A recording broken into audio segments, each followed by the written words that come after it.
Hello and welcome back to another stream, another Genshing Impact stream. Tonight we'll finish the quest that we started. Although I will have to say it's kind of a late night stream, I hope I have enough time to complete it.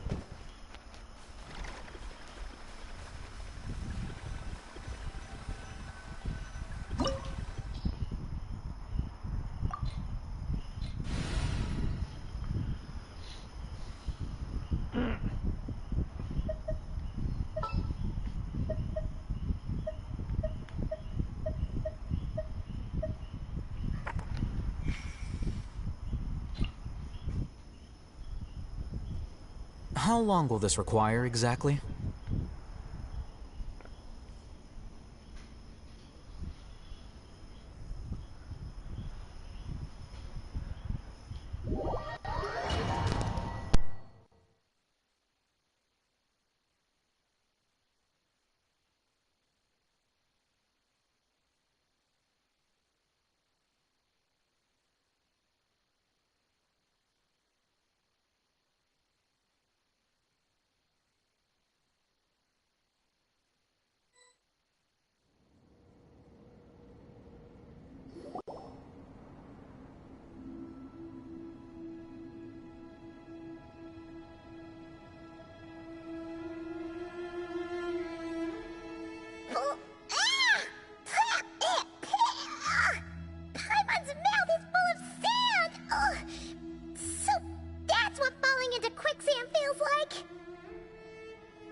If this was quicksand, we would have struggled to breathe. No. I think this was regular sand, and we didn't sink into it. We fell through it. Into this place. Agreed. In other words, sounds like a you problem, Paimon. Ha, very funny. No, wait, Paimon's the only one. Ha! See? What? I'm the only one with sand in my shoes? Yeah, right.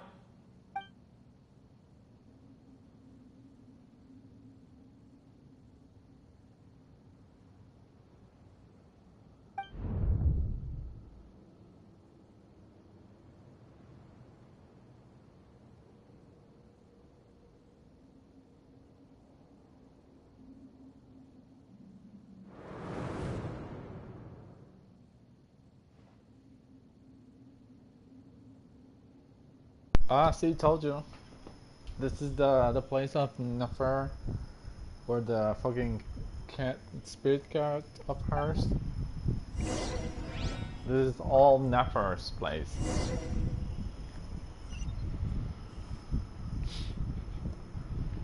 These are the secret ruins of Nefer.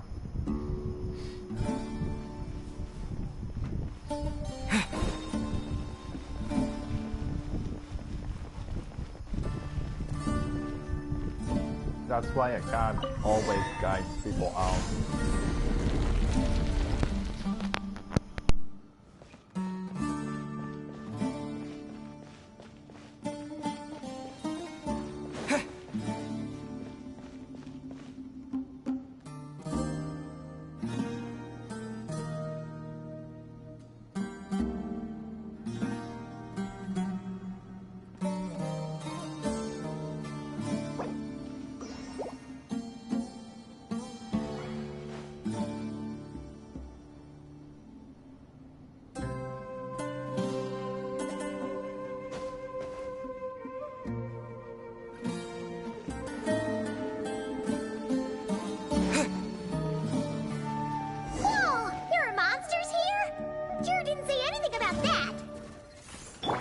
probably means he didn't run into any. Because we're just unlucky. Not the best sign of what's to come. He'll be fine. Let's just use up all our bad luck, and we'll be golden. The process of elimination. The show begins.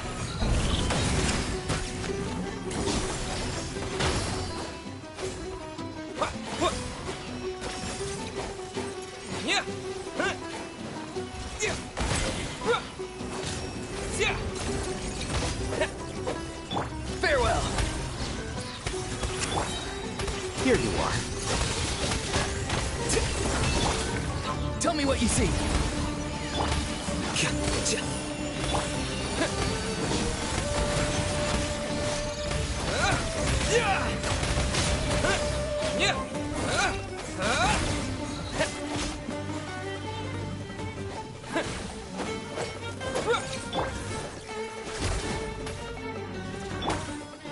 Let my name echo in song.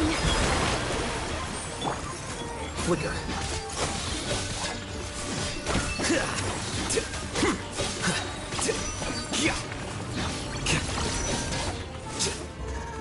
Scatter.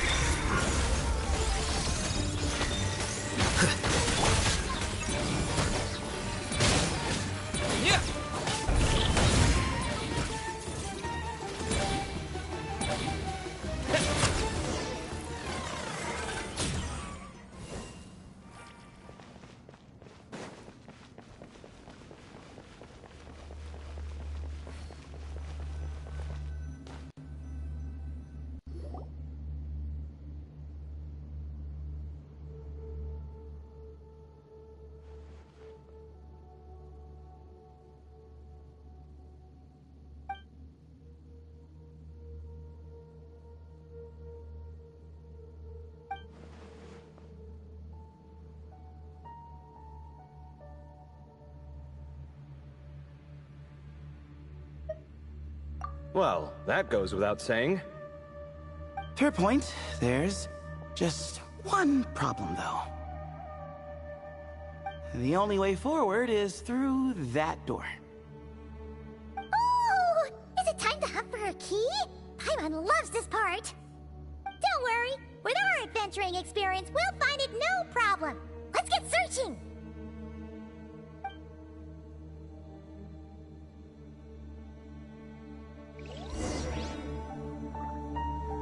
Marak, wait!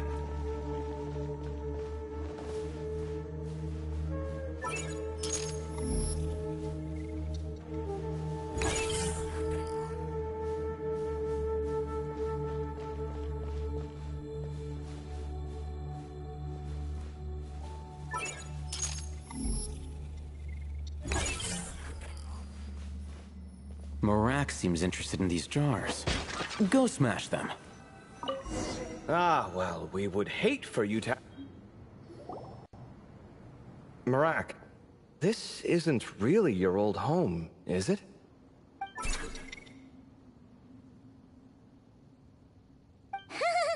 No idea what that means, but Marak does sound pretty happy. So, mechanical life forms do have the capacity to miss home. A novel discovery. Well, with Marak leading the way, we should be safe, right?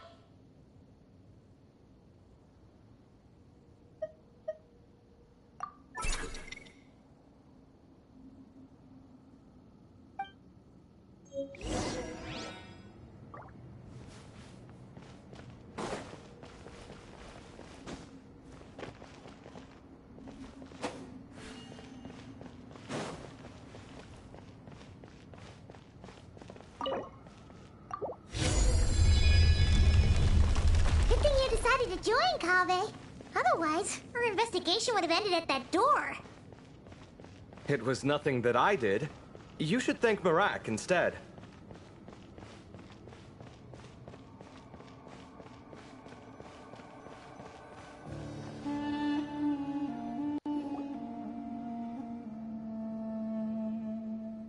Hold on. At this rate, Paimon's gonna lose her title as best guide to a mechanical suitcase.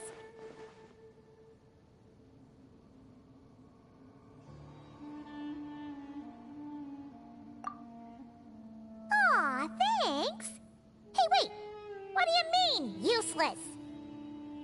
Well, no weird mental symptoms so far. I'll take that as a win. That said...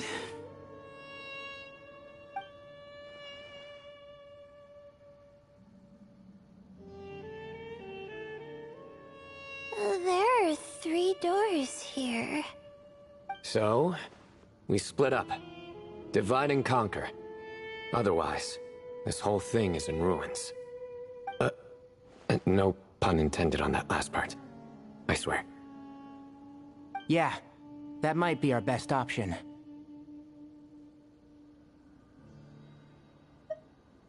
Good idea. And the minute things go south, we go back the way we came. Ooh, this is getting exciting! So, who's teaming up with who? Paimon calls dibs on the Traveler!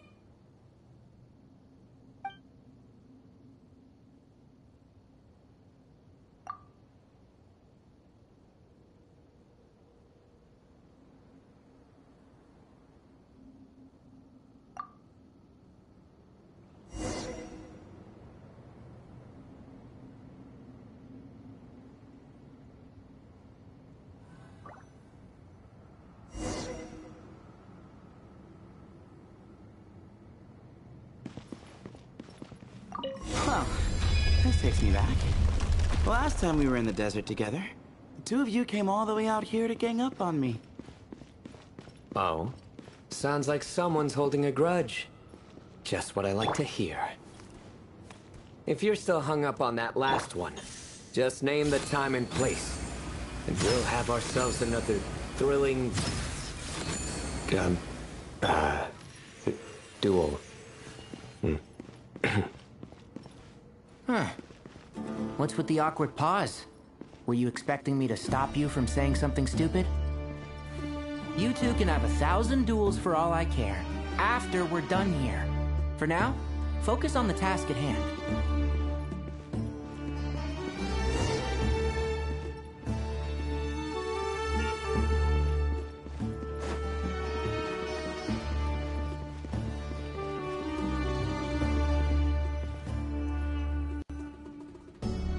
This chamber is huge. I can't even imagine what it's used for. Oh. What's wrong? I seem to have stepped on some kind of... stone slab. Huh. There's a pattern on this, but it's hard to make out with all the dust. Huh? Look! The shape seems to match the markings on the ground over there. Let's slot it in and see.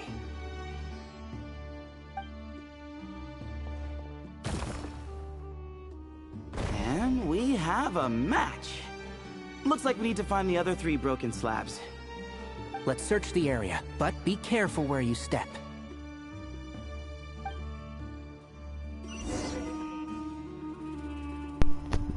Divide and conquer to place stuff. Wait, do I have them? No.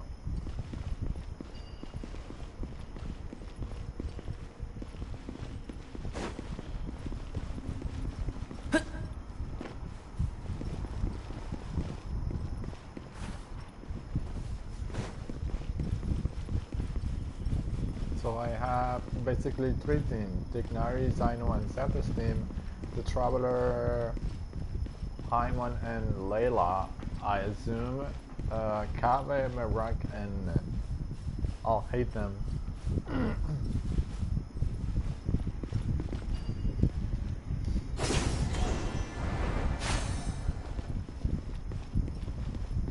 Ooh, got one! Ouch, but watch out. The edges are kind of sharp.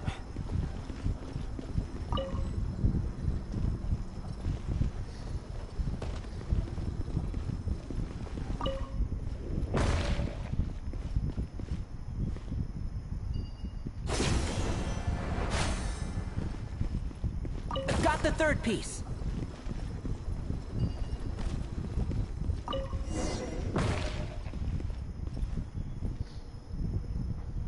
We just need one more.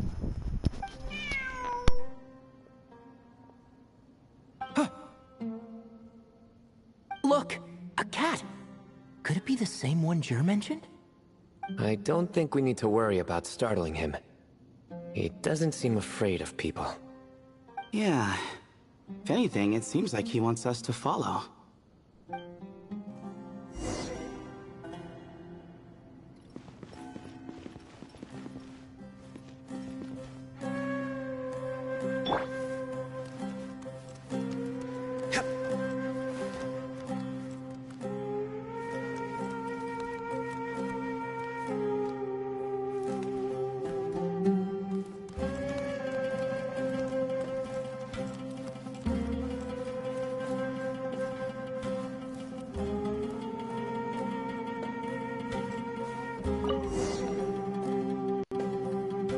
Oh, he led us to the last piece. Who's a good kitty?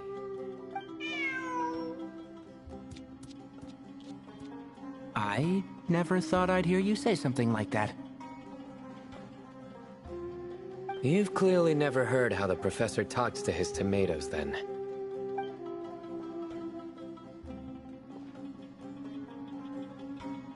All right, well, that's that. Now, we need to figure out how to get rid of all this dust. Behold, the great Vayu Viastra. Be honest. You've been waiting to say that for... how long now? Just activate the mechanism.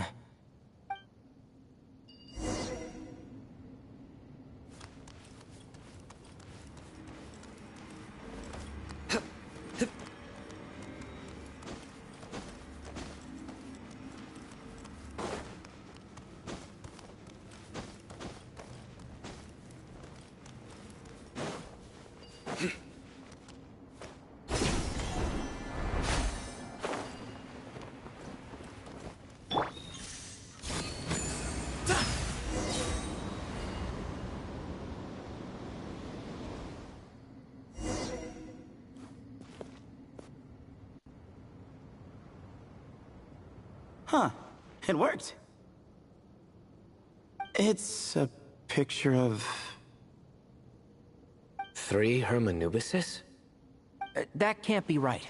The ears aren't vertical. Oh, true. And the lugs fall short. My hat is much better looking.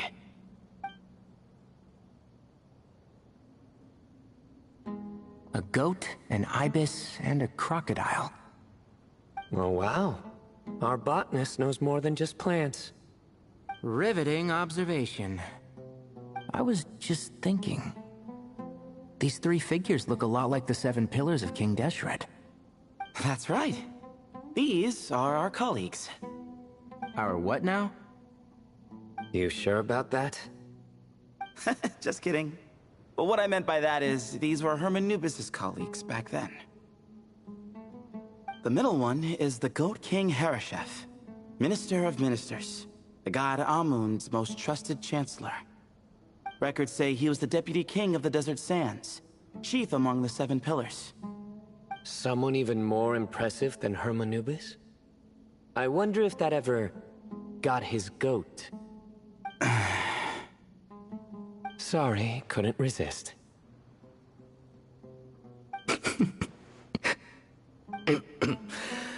Okay, that was a good one. Wait, really? I've got so much more where that came from. Where were we? This is Sobek, the Crocodile King, Captain of Captains.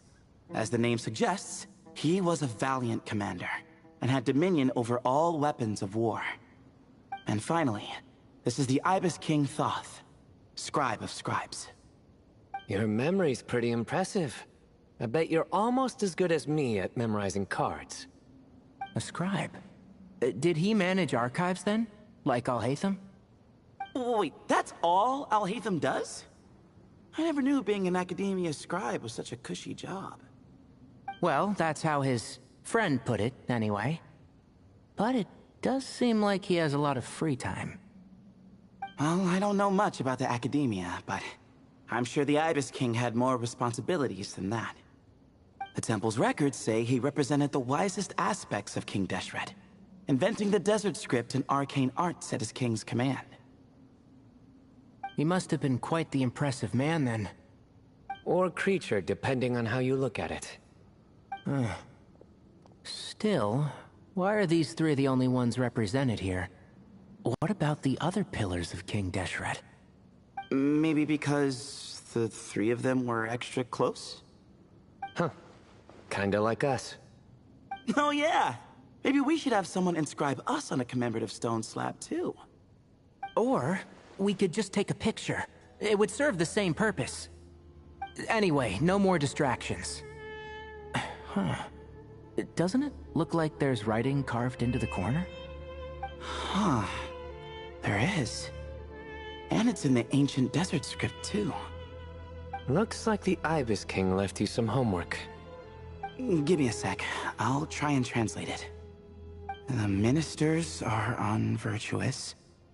The scribes unwise. The captains unworthy. My end is not humanity's end. Hereby bestow upon you all a far side of eternity. Wait, so they went to Aru? It doesn't sound like it was their idea. The far side of eternity is said to be the final land of dreams for all desert dwellers. But if such a place did exist, wouldn't it also be an inescapable prison? Yes, and based on the writing here, it's clear King Deshret wasn't pleased with these three. This gift he bestowed upon them seems more like a punishment. Such is the power of a king, I suppose. Which means the goat's the one who got in the end. Huh. Yep, not as good the second time. What? Impossible. Well, looks like that's all we can learn here. Should we keep going? Yes, no time to waste.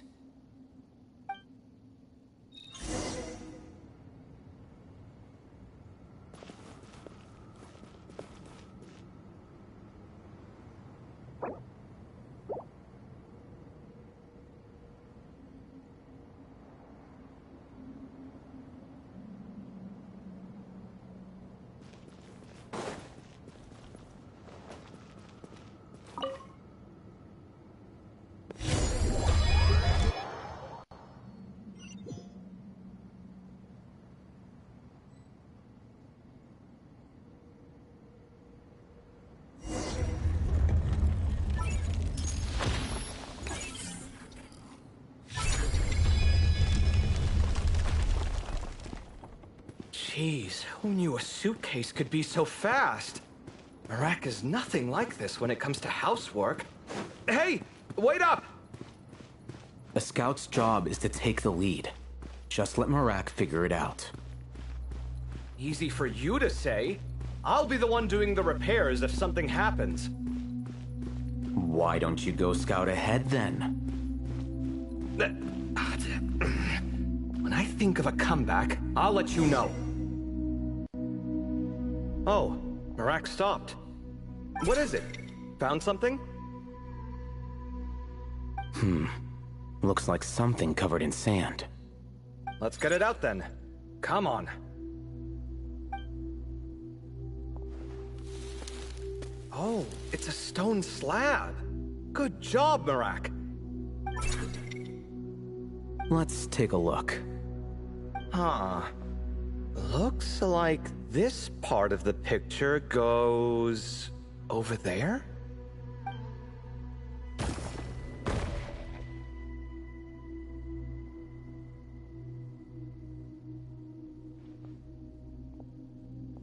In that case, there must be other pieces. All right, and let's look around. Hey! Why are you sitting down? I thought Marak was helping. Oh, so you do know what that word means. Great. Are we supposed to just sit back while Marak does all the work? No, I doubt you could do that. Exactly. But I can.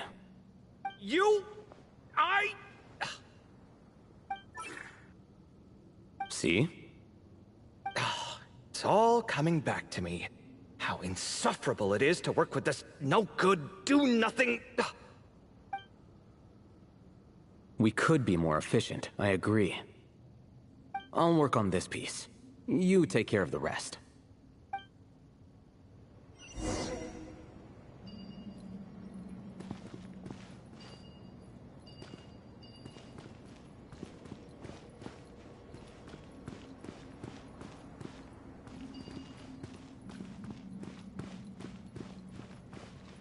Found one!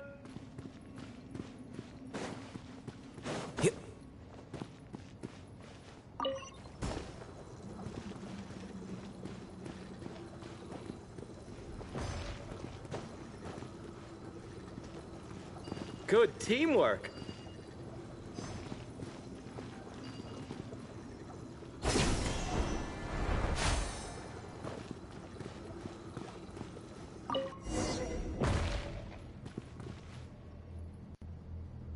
Looks like we found them all. The pieces fit together like a glove. But we can't see what's on them. Turn around. Huh? Look. Oh, I've seen this before. It can create strong winds. Just what we need to clean off the slab. Come on, let's... Hey! Don't worry about me. If I sit here, I won't be in the way. Oh, you don't want to be in the way? Then sit right in front, so the device can blow you straight back to Sumeru City.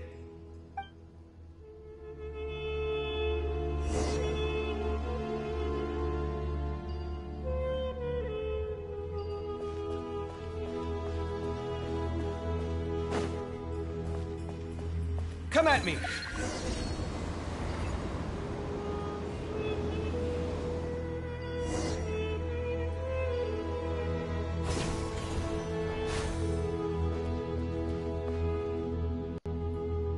Done.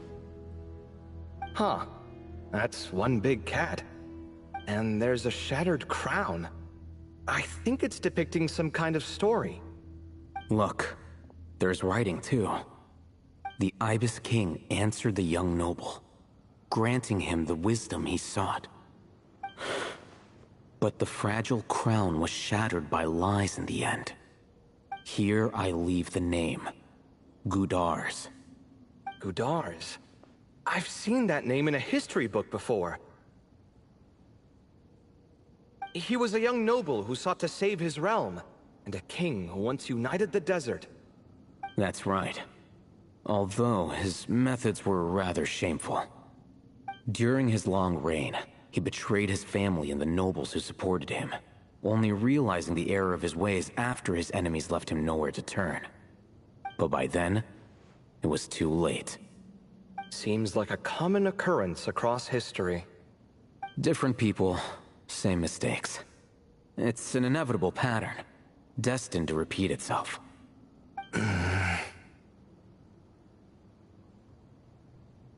The writing mentions the Ibis King, but a cat is depicted here. Does that mean... So far, what's depicted on the slab seems true to history. In which case, this cat is either a proxy for the Ibis King, or a manifestation of said king himself. Exaggeration is a common method ancient records use to highlight a being of higher status. And as we know, Layla and Jur both heard the sound of a cat while escaping the ruin. You're saying the Ibis King, one of the legendary 7 pillars of King Deshret, is here, still helping those in need? I'm saying we can't rule it out. So this is the person. Wait, there it is! This ruins. cat. They're a prison for the Ibiskin.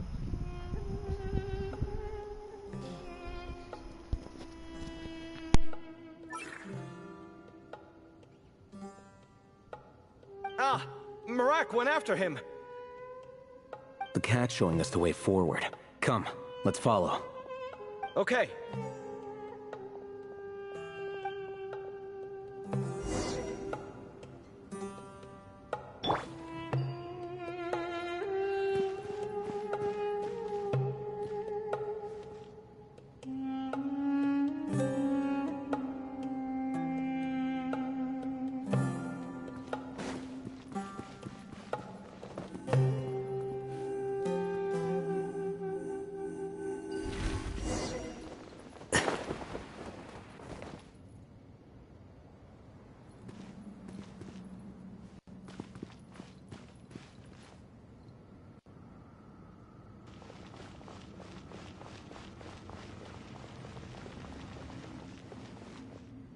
Huh. The cat's gone. Yes, but look where he led us. Oh. Another slab.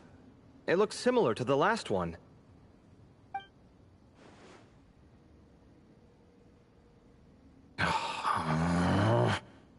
Oh, by all means, take your sweet time.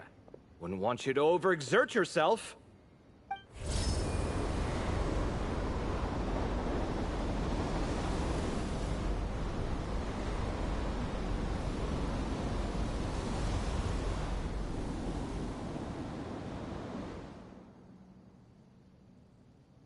Huh.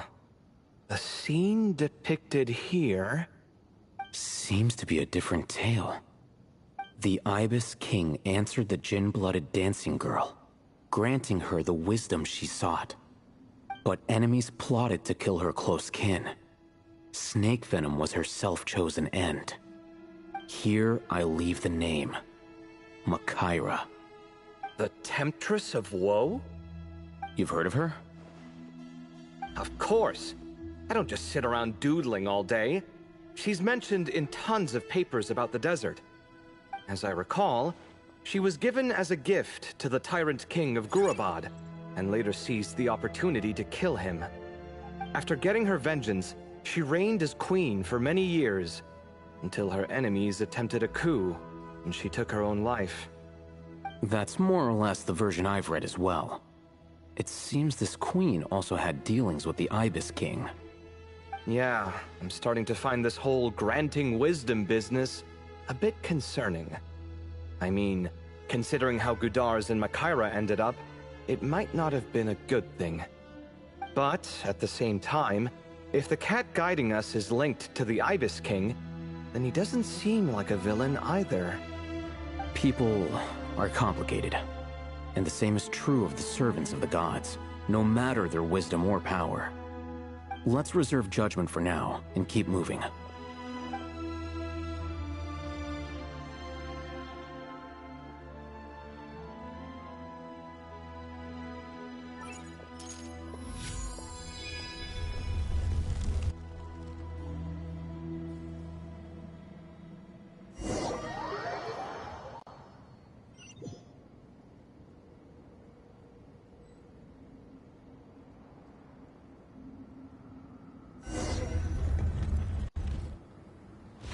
Oh, Paimon meant to ask earlier.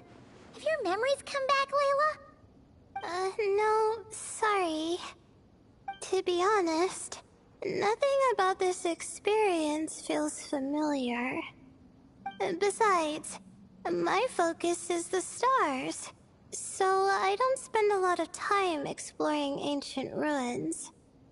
Guess that makes us the senior researchers in this scenario. Stick close, alright, Layla? Okay.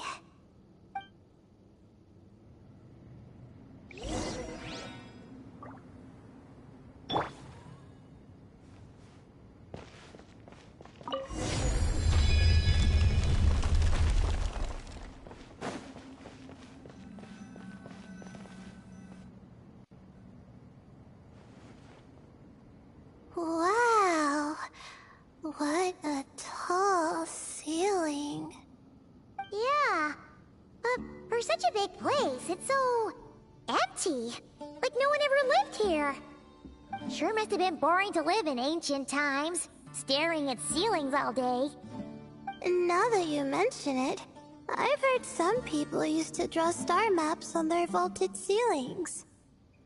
Some might even make them transparent to better observe the movement of the stars. It sounds so nice. Stargazing from the comfort of your own home. Wait a second. I think I see something up there. Huh? How is Paimon supposed to do that? Oh, right. Flying. Duh. Alright. Sit tight, everyone. Adventurer Paimon will be right back.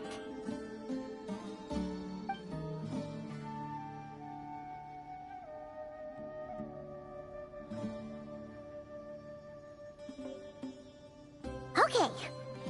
So, there's nothing super special up there. Just a couple of shelves, tables, jars, and scrolls. And a whole bunch of dust, dirt, and sand. You really want to search through all that stuff? Well, when you put it that way... Come on then, let's see what we've got. Paimon's hoping for something super valuable. Thanks. I'll stick close.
Notes salvaged from all over the ruins, based on the state of the fragile yellow paper, they appear to have endured the passage of many, many years.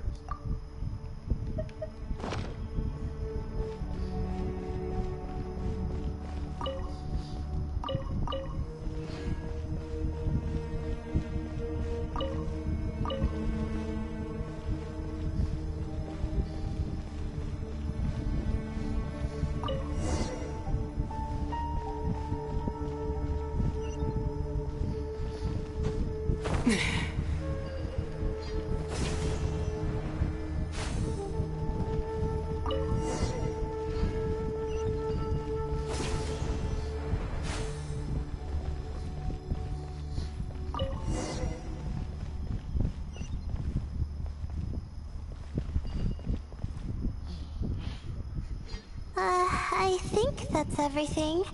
Most of the documents are in the ancient desert script, except these ones.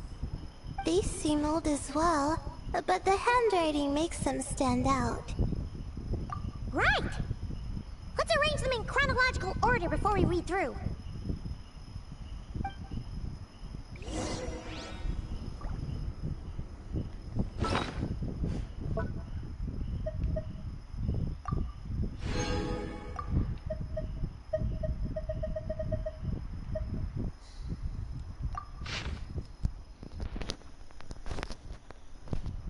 As luck would have it, a previously unrecorded ruin came upon me by chance. This is proof positive that my efforts to overcome the relentless obstructions of the Mahamudra have all been worth it. The Academia's aversion to the desert has grown to comedic proportions. The unknown is our playground, while Akasha shackles us. Oh, this is one of the Akashas just is.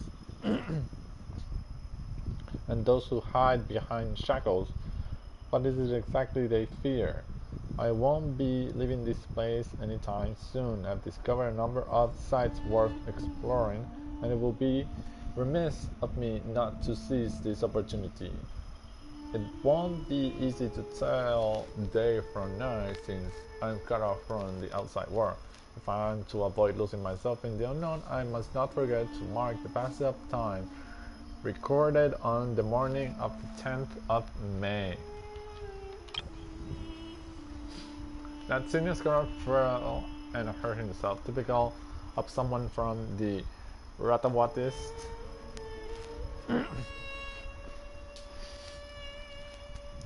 Always gazing skyward and never at their feet.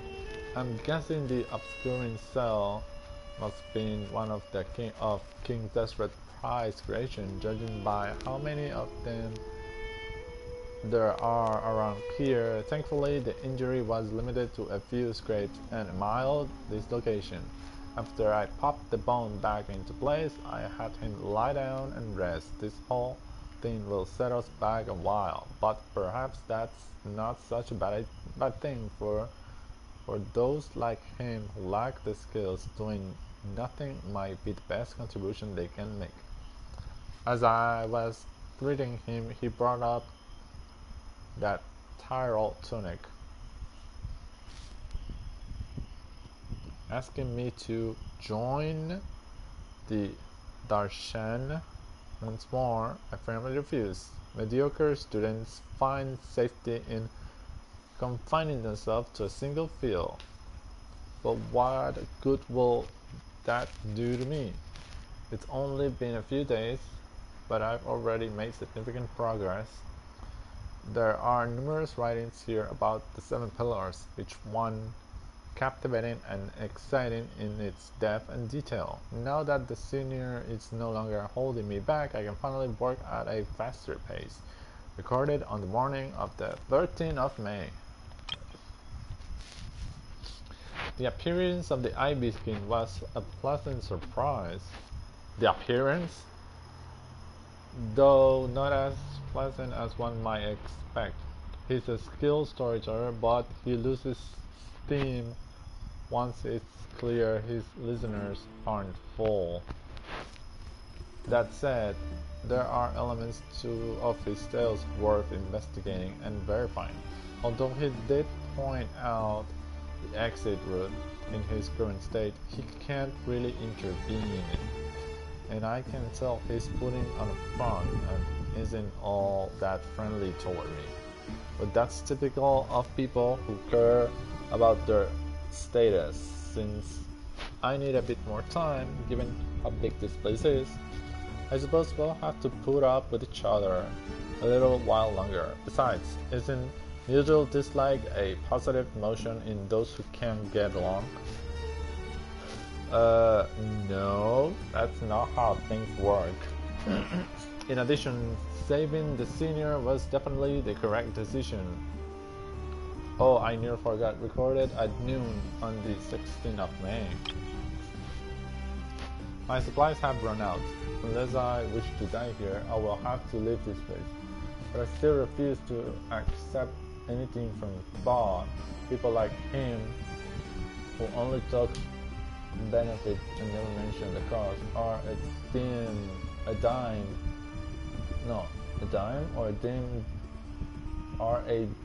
a dozen at Grand Bazaar, of course, for anyone after me who falls for the temptations he offers. Remember this at least. Do not trust the Ibis King. Recorded on the final day, Zandek.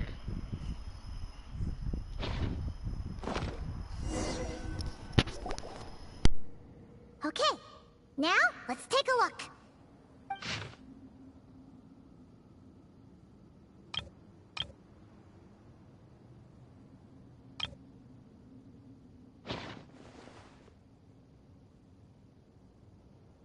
Maybe this person fell in by accident, like Mr. Jur and me. Yeah, maybe. But they don't sound super worried about their situation.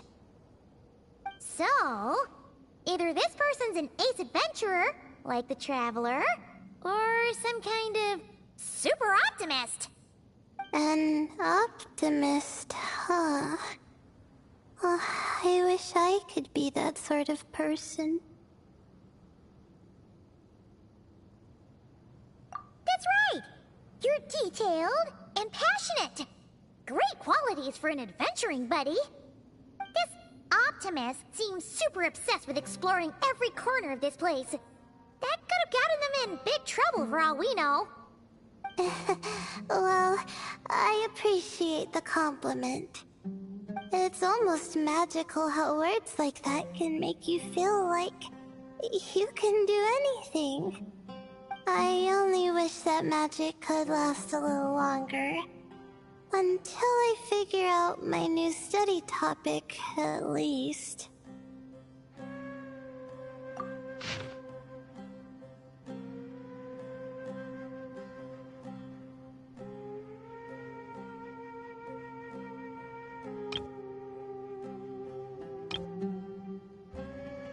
Oh, looks like you were spot on, Paimon. See? Told ya! That's what happens when you don't think things through. And all this talk about seniors and juniors, he was a student just like you, Layla. Whew, he sure talks a big talk for a student, though. You'd think he was some kind of old scholar instead. Huh. What is it? Did Paimon say something wrong? No, not at all. I was just thinking, and this might sound rude, but the way this person speaks is just so... you noticed too. I mean, it's good that he helped treat his companion's wound, but it didn't seem like it was out of kindness. More like he was looking out for his own self-interest, or thought he could get something out of it. I don't know. Maybe I'm reading too much into it.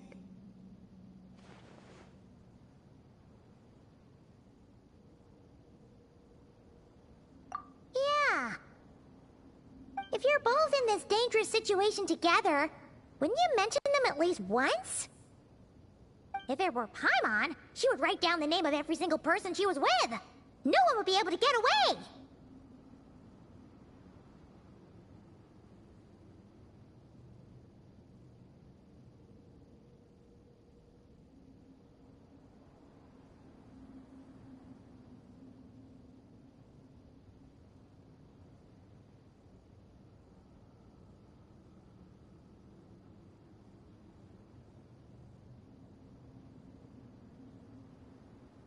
Actually, I find Paimon's approach quite sensible.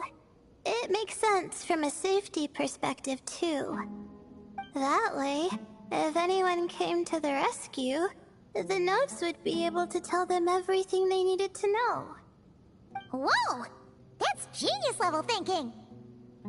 Well, I learned that from Madame Farazan, actually. I'm not speaking from personal experience or anything.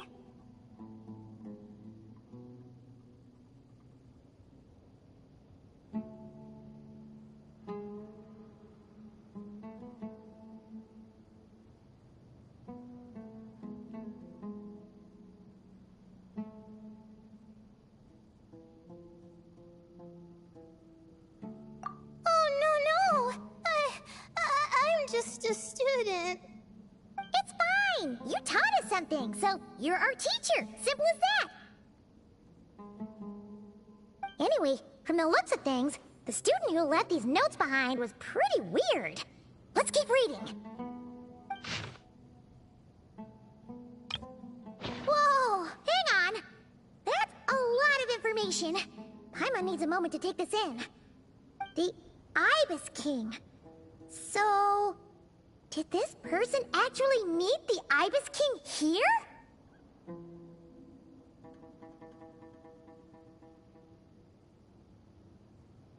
Sorry. Who? Jeez, not again! Stop teasing her, Traveler! You know she was asking about Nefer. Anyway, Nefer's, a friend of ours. And she's mentioned the Ibis King before, but not in much detail.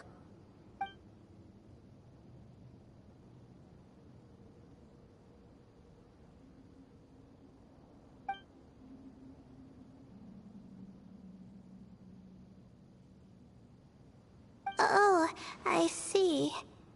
Well, that's not too surprising.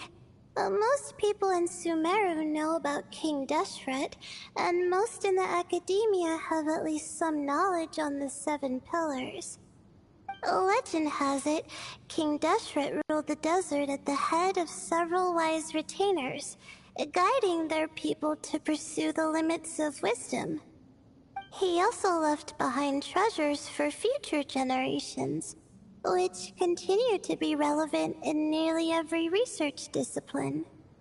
Now, this message indicates this student and his senior were rescued by the Ibis King. But to think it's possible to meet him in a place like this... We don't know when these notes were written, but didn't the Seven Pillars disappear a long time ago?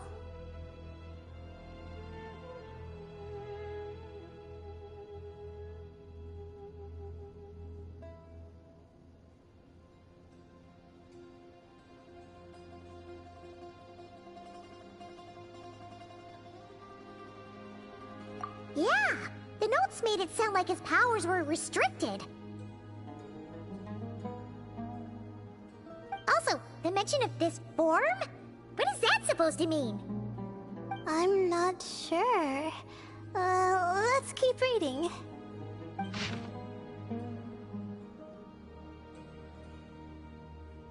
Oh, this is the last page. There's even a signature at the end. Well, sounds like they made it out. Guess it was a happy ending after all.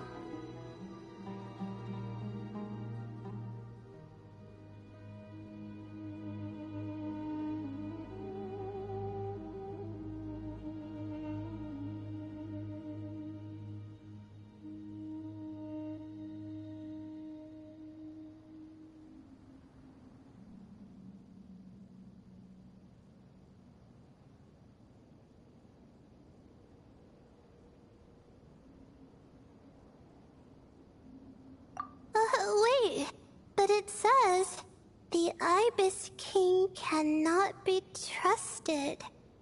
Huh. Our friend said something similar. That the Ibis King was a liar. And the notes did make it seem like something wasn't quite right with him. Maybe he wasn't one of the Seven Pillars at all, but some kind of con artist.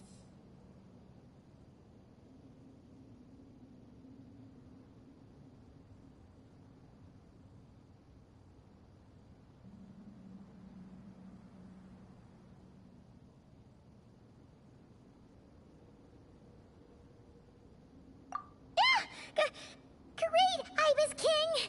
If you heard that, Paimon didn't mean it! Please forgive her! Don't trap us here! I think Paimon raises a good point. Let's keep our guard up just in case.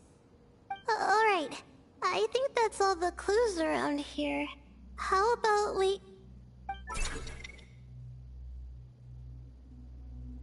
Oh! It's Marak! That means Kaveh and the others should be around here, right? Hello? Anyone up there? Can you hear us? Yeah, we can! You know, sound travels just fine in an empty chamber like this. You don't have to shout. Of course, if you're shouting to express your excitement at being reunited, by all means, pretend I never said anything. Yelling like this is kinda exhausting. Come on, let's head back down.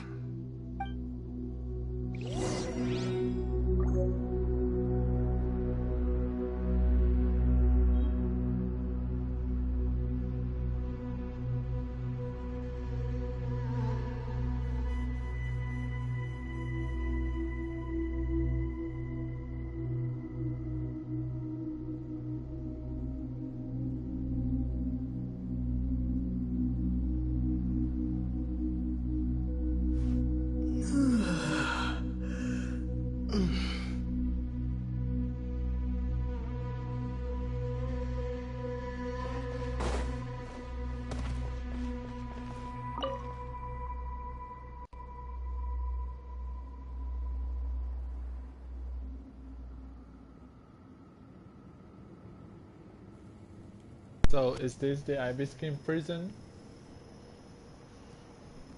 Wow, we all ended up in the same place, huh? Yeah, what a coincidence. Indeed. Or as I like to call it, the chai factor.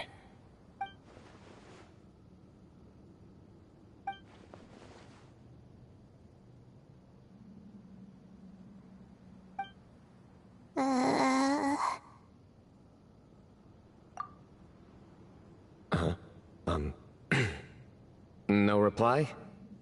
Just say it. All right. Because it's spice to sweet brew again. Oh, hey, that's a new version. Wait, what? You've never heard that one?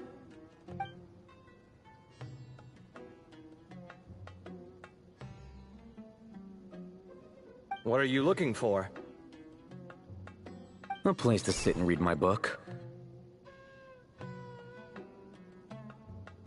Oh, great.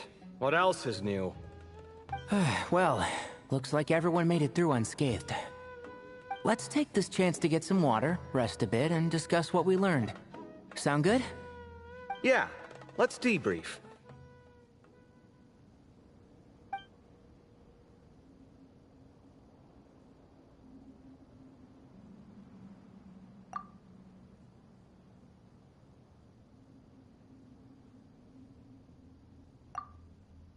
Okay, so we all learned a lot, but it feels like we ended up with even more questions. Yeah, but one thing's for sure. This place is tied to the Ibis King in some way. Hey, Sino. You're the current representative of Hermanubis. Can you call him up for a sec? Of course. Just let me sense his presence.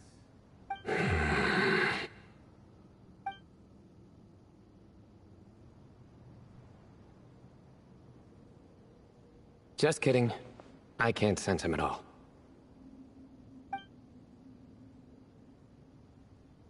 Jeez, Sethos. Did you set him up for that one? What are you, a two-man act?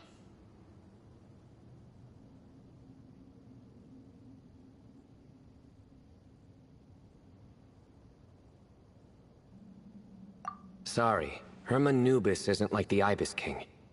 He can possess me, but I can't talk to him whenever I want. Oh, truly? Does that mean he's gone? Oh, I would have liked to reminisce about old times with him. Ah, the cat! It speaks! Of course it speaks. In fact, it is not an it at all. You do me a great offense. My apologies. Esteemed cats, sir?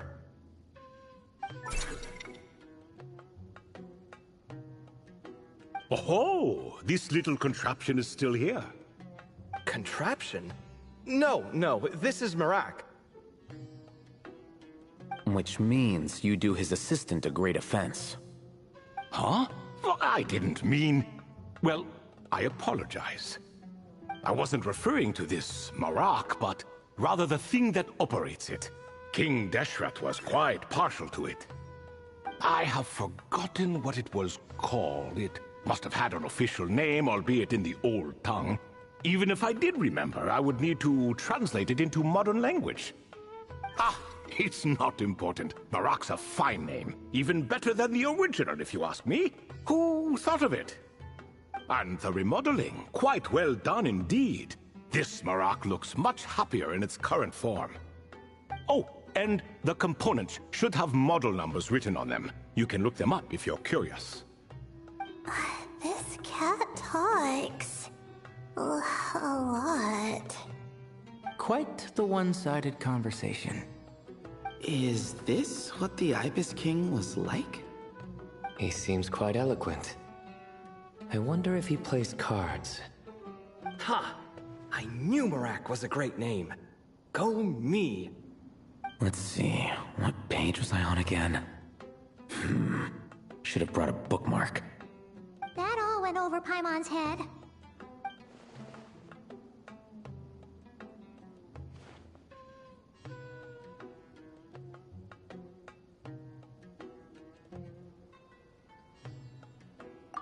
Hello indeed. For you to know my name... Yes, I was not mistaken. You are special among your companions. But you are all guests. It is only proper to invite you in. Come then, this way.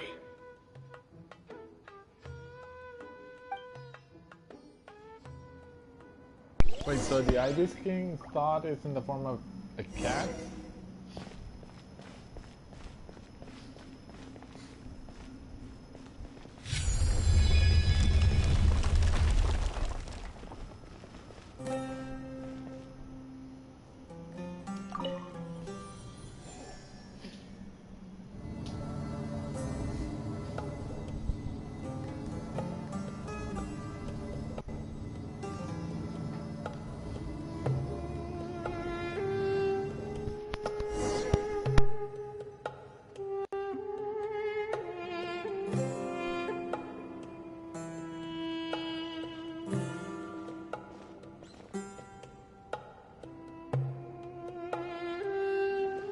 Welcome to my humble abode. Oh, your house sure is spacious, Lord Ibis King. I fear it's not quite what it used to be. In fact, it has long ceased to be my home at all. It belongs to the descendants of the cats I once raised. Such adorable creatures, aren't they? Take the one I'm borrowing here, for instance. A chubby fellow with such lovely fur. Anyway, tradition dictates that a special guest such as yourself be presented with a gift.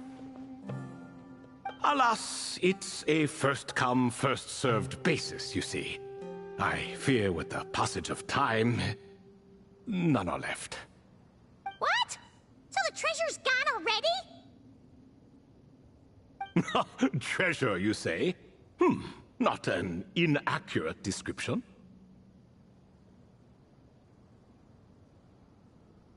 Yes, and no. I have the power to grant gifts inaccessible to the masses. The only requirement is answering a question. Not a bad deal, yes?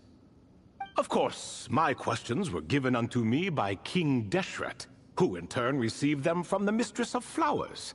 There are 3, and no more. What causes our rise and fall?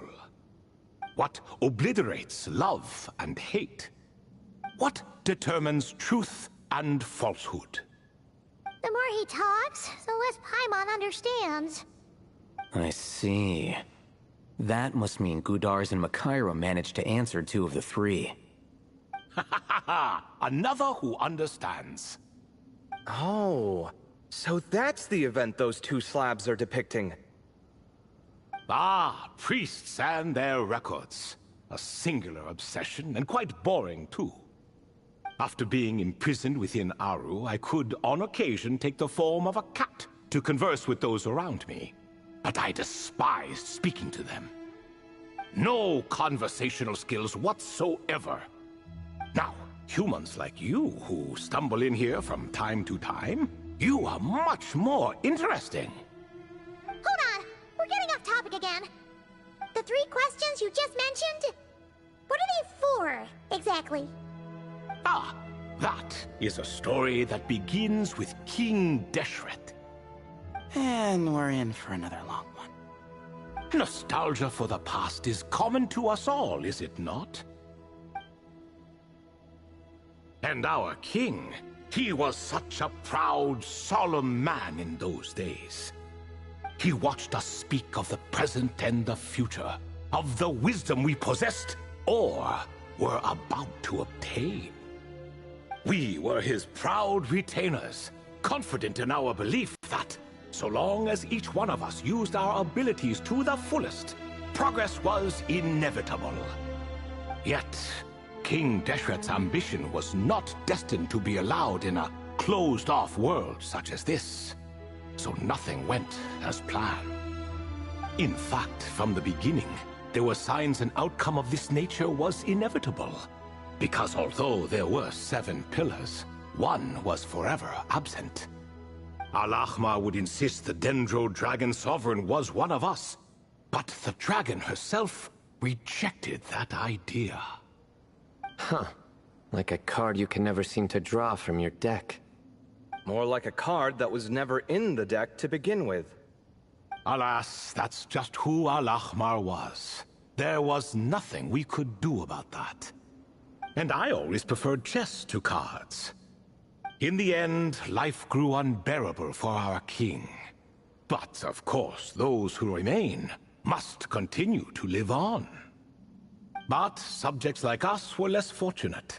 After all, the fate of a retainer is decided by the king, including the chance to walk away.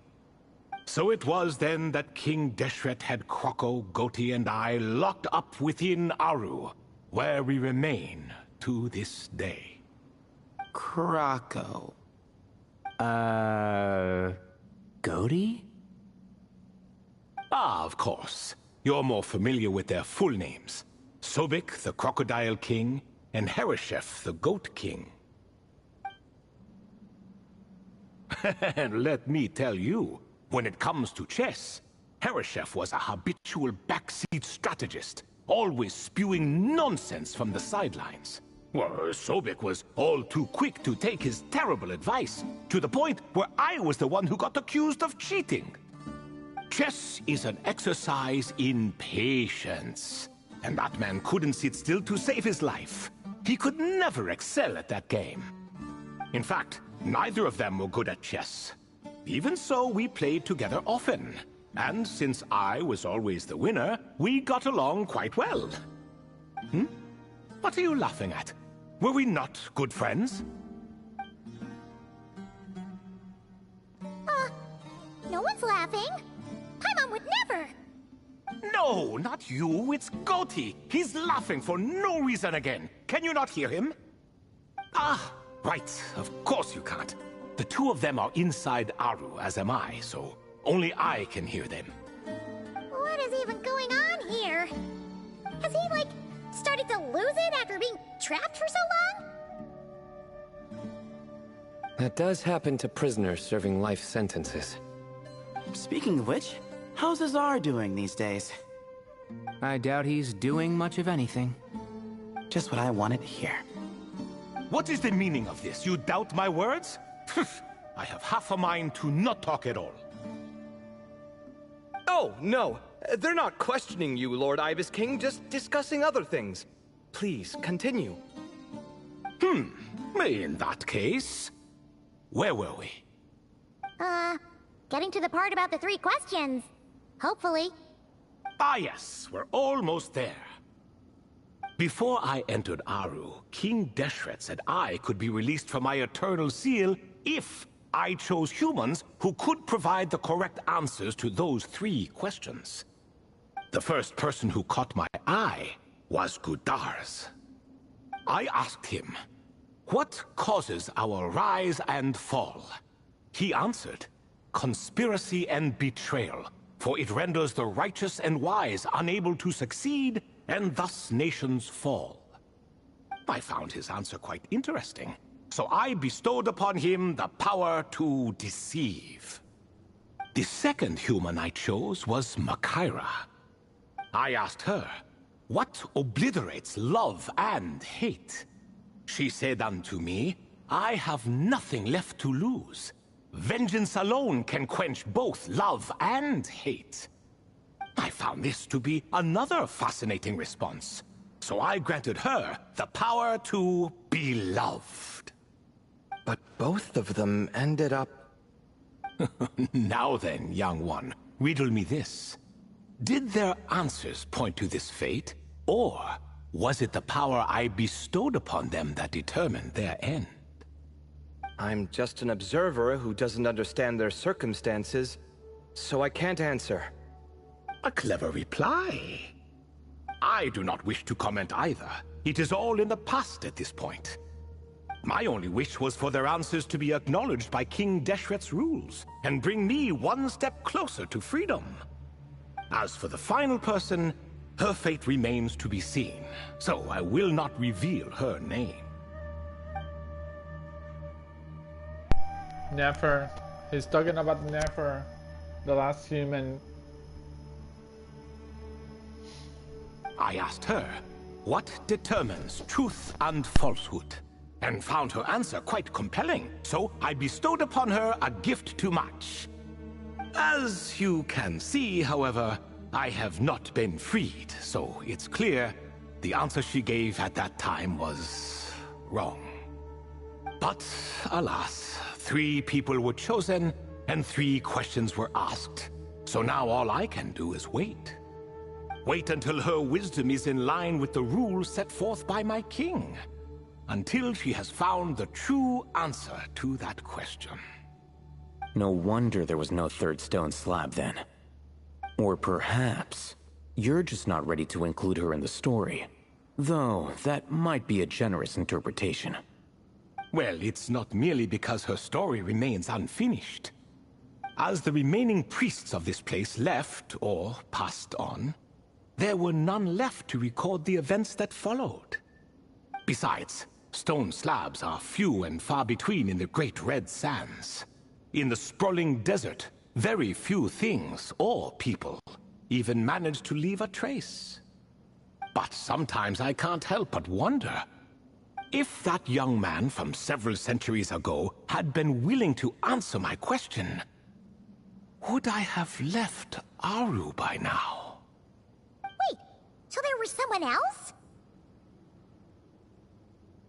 Of course, it has been thousands of years after all. All sorts of people have stumbled upon this place, but I only chose the special ones. That young man had such a singular intelligence, though his companion, by contrast, was rather average. The author of those notes we found? The student named Zandik? Ah, yes, I think that was his name. In truth, I was unsure whether I should grant him my 3rd remaining gift. He was, of course, exceedingly clever, but he was also mistrustful and narcissistic in equal measure, and there did not seem to be a line he was unwilling to cross. Too much power could be dangerous in the hands of someone like him, so I found myself rather relieved when he declined my gift. Oh, he turned you down? Did he give a reason? Yes. He said he didn't need it. I still remember the look in his eyes. Nothing stood out per se, and still I could sense contempt and disdain radiating from his gaze. I could not give an exact reason, but on instinct I just knew it would not end well to get close to a man like that. So, I tricked him. Stick close to your companion, I said. Only the descendants of Tulatula can come and go as they please. Leave him behind, and there is no escape for you. So, does that mean his companion wasn't a descendant of Tulatula? Oh no, that part was true. The lie was in the other half. Anyone can enter or exit this place. There are no restrictions. I saw that his companion was exhausted and was concerned Zandik might leave him behind, or worse, that some other accident might befall him. So I made up an excuse to prevent Zandik from going a step too far. Oh, and speaking of, Sandik's companion had the same blue hair and pointed ears as you. Wait, does that mean Layla's also a descendant of Tulatula? Indeed. When Hermanubis founded that city, he took in many who had nowhere else to go. Today their progeny are scattered to the 4 winds, and indeed are far more numerous than I could have imagined. So the person you protected could have been my ancestor. Yes, yes. You're very welcome for that. Could I ask another question, Lord Ibis King? Of course. I have nothing but time, I'm afraid. Did you also save me and a man named Jur? I did.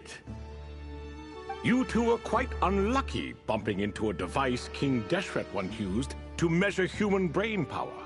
That contact caused more knowledge than you could handle to flood into your minds. So I replaced that knowledge with simpler, repetitive information. Of course, the side effect being the same thought repeating over and over again in your mind, but that should resolve itself in time. How many moons are there in the sky? Yes, that was the phrase I used in your head. I forgot the other one, though. I believe it had something to do with food. Both were spur-of-the-moment decisions, so no need to dwell on the meaning too much. Oh, I see. Thank you, Lord Ibis King. As I said, young one, you are most welcome. If you're inclined to return the favor, perhaps you could turn off that device so no one else can trigger it? There's only so much a cat's paw can do, so I'm afraid this is something I must leave to you. Or Marak, I suppose. Oh, splendid! Another one bites the dust. Such is the fate of things here. Day by day, little by little, the remnants of ages past fade into obscurity. For that reason, the gifts of bygone eras, be they tied to your blood or technological in nature, are not to be revered. They are tools, nothing more. Disrespectful? I simply make the most of what I have. Besides, our king has been gone all these years. What good does it do to revere him now? Oh, are you talking to the Goat King again? No, Croco this time. He's pestering me for another game of chess. Says he wants to even the score. Wishful thinking, if you ask me. If we counted one push-up for every loss, he'd owe me 300,000 by now. Of course, that's just a rough estimate. I've never kept count. It appears that's something you like. Being someone unable to be defeated. I suppose so. All right then. Time for me to extend my winning streak, and for you all to head home.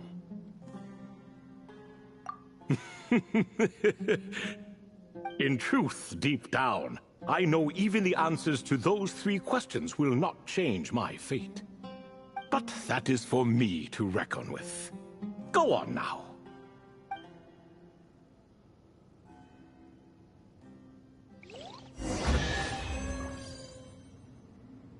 So the reason why Zandik said that the Ibis King could not be trusted is because he cannot be trusted. He's one of those people that are just mistrustful of everyone, and they think that everyone is out to get them. So Zandik was the one not to be trusted. A ruin full of cats. Why not dogs? I like dogs. You're a cat. So the Ibis King is in the Persian Azura, something like that.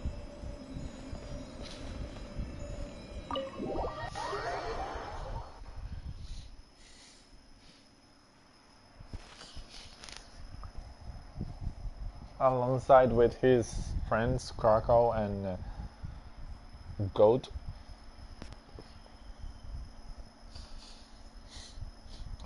The only 3 pillars, well, 4 pillars surviving, those 3 and the Dendro Dragon that's in the desert.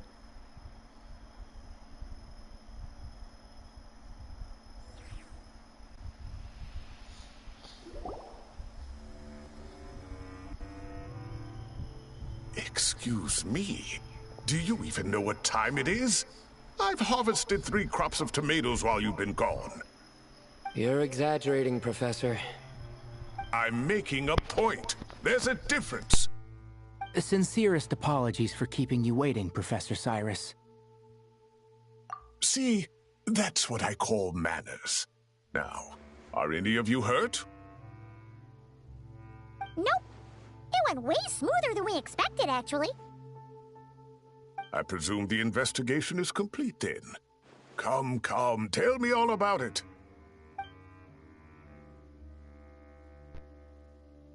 Oh my, did you luck out?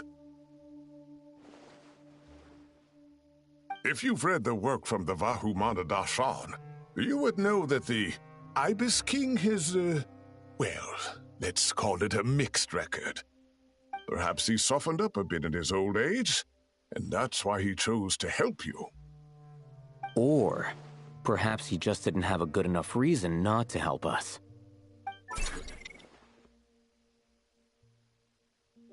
See? Marak agrees. How do you even know that's what Marak meant? That could have just been a happy noise. In any case, there's a lot to be happy about. We figured out what happened to Layla and Jur, and there were some unexpected takeaways too. Yeah, I never expected to learn about my ancestry. I've always thought of myself as just an ordinary student. I never would have even considered something like that could be true. Come to think of it, our ancestors might even have been friends at some point. Huh? You're right. Maybe I should take a trip back home to see if I can find any records about that. Oh, I was just throwing that out there. I wouldn't want you to go to the trouble. It's fine. My advisor gave me a break, and I still have a few days left, so... Oh, wait. My study topic. I haven't made any progress at all. No. I need to focus on that instead. Right. Couldn't you help her, Professor? Huh? No, I could never. Me, you say? I'm from the Spatamar Darshan, and I don't think that Nephis or Zahahadi researched the stars. All I have to offer are my homegrown tomatoes. Although I suppose it's not impossible. I can ask a few old friends to recommend some interesting topics. You really don't have to. It sounds like a lot of work. Hardly. A few passing questions while we water the plants? It's no trouble at all. Thank you so much. Of course. Now it's getting late, and you all must be tired. Let's wrap things up here. Some say desert nights are the sun taking mercy on us after the heat of the day. So, let's leave while she still feels merciful.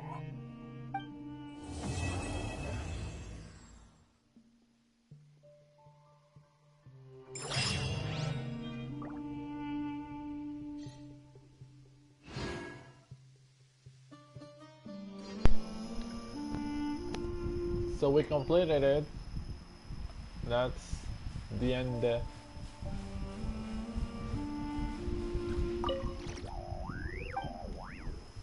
Of the quest. It was rather unsatisfying, that ending, but at least we know how Nefer got her special chest,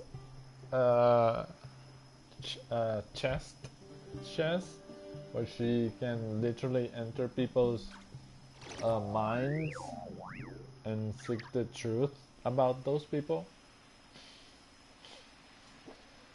Which we know she uses them for the right reasons.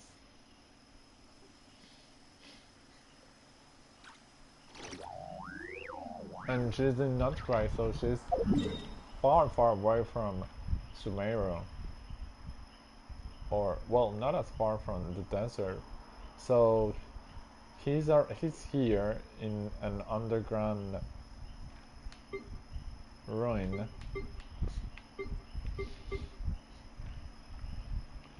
Natlan is right next to it, and then above Natlan it's Nutcry, where Nefer is. So she isn't really that far away. But apparently above Notcry it's where Chesnia is. But they're going to open this area for a new section of Notcry, so I'm assuming that Chesnia is it's not going to be to the left because there's not space. It's going to be to the right. But if it's going to be to the right, it's gonna be connecting with Sumeru and Fontaine, and also probably Mondstadt. I would have preferred if they place a Notcry down here between this Sumeru port and Inazuna, because there's plenty of space to put something down here. Is it really over?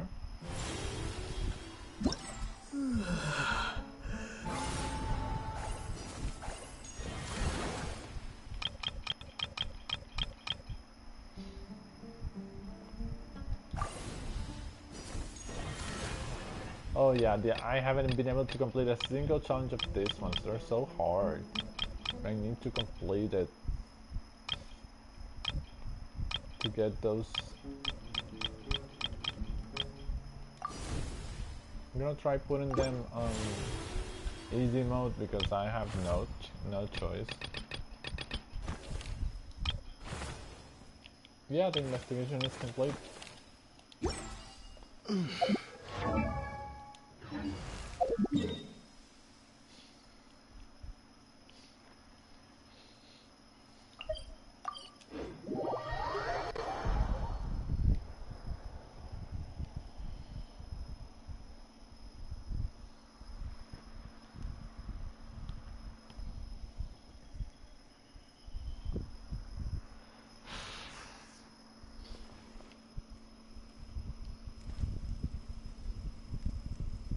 Hey, ready to do... Wonderful.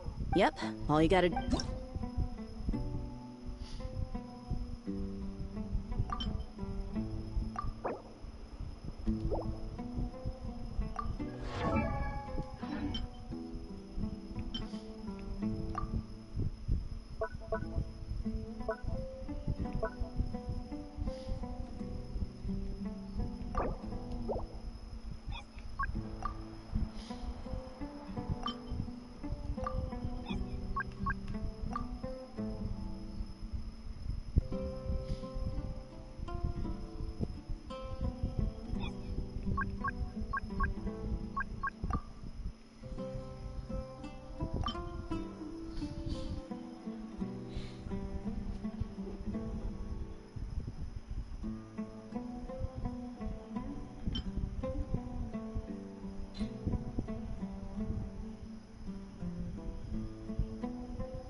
Moments of birth.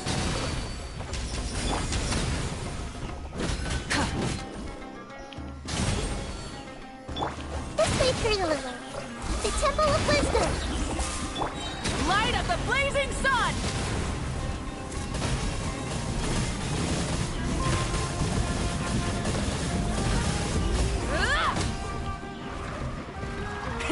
Rev the engine! burst forth. Witness my great undertaking. Committed to memory. Make yourselves at home. Wrath from the skies!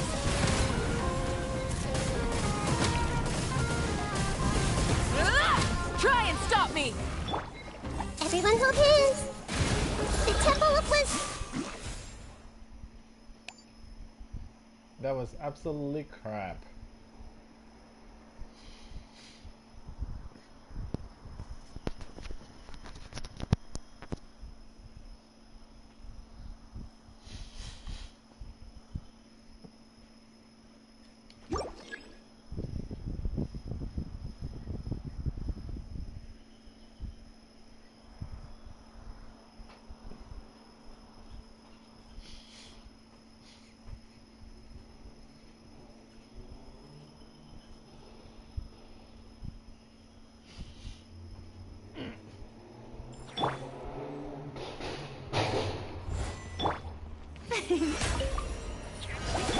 Rise with the sun!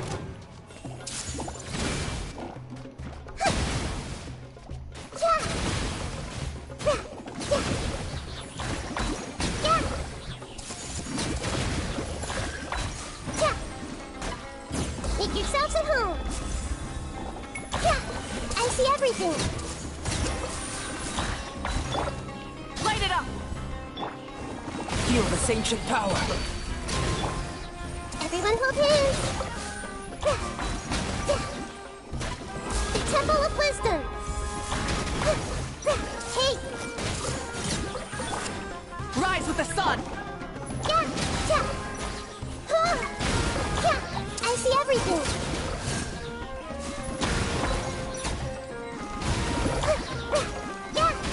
Sharing my knowledge. Hey! Ouchie! That was a little better.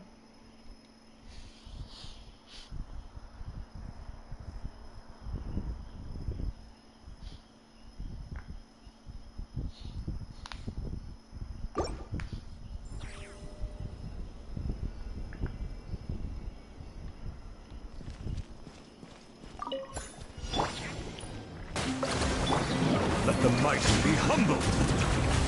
Settle down.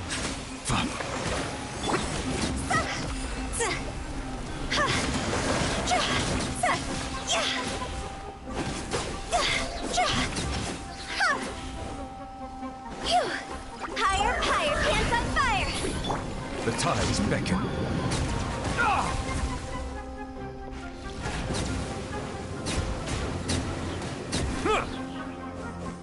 Bow your head. Rest and rebuild. Stay cool. Face your guilt. Cross over! See?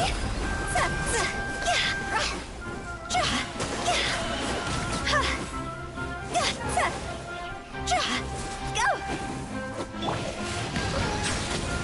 Justice is blindsided.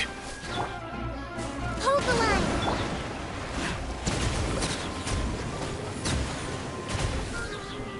Be sanctified. Settle down.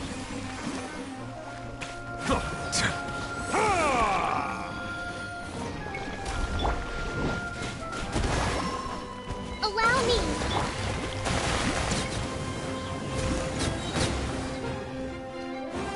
Let the mighty be humbled. And absolutely crap again. I'm going to need to multiply by 10 then, but it's not gonna be today, not now.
Well, we did it, we completed it, and that was the end of the stream.